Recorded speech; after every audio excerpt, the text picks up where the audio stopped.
బుద్ధిగా చదువుకోవాల్సిన విద్యార్థులు వీధి రౌడీలా ప్రవర్తించారు. రోడ్డుకి కొట్టుకున్నారు. అందరూ చూస్తుండగానే ముష్టిఘాతాలకు దిగారు.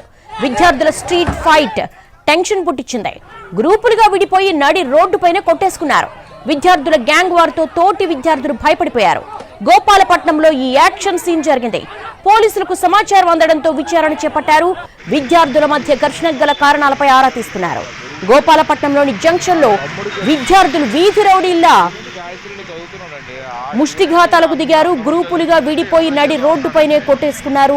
ప్రస్తుతం దృశ్యాలు ఎన్టీవీ స్క్రీన్ మీద చూస్తున్న విద్యార్థుల మధ్య ఘర్షణకు అసలు రీజన్ ఏంటి అన్న దిశగా ఇన్వెస్టిగేషన్ కొనసాగుతోంది. విశాఖలో విద్యార్థుల మధ్య ఘర్షణకు సంబంధించిన బ్రేకింగ్స్ చూస్తున్నాము. నడి రోడ్డు మీదే ఈ యాక్షన్ సీన్ కనిపిస్తూ ఉంది. ముష్టిఘాతాలకు దిగారు.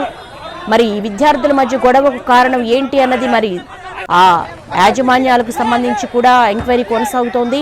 వీళ్ళు ఏ కాలేజీకి సంబంధించిన వాళ్ళు, ఏ స్కూల్కి సంబంధించిన వాళ్ళన్న దిశగా కూడా ఇన్వెస్టిగేషన్ కొనసాగుతోంది.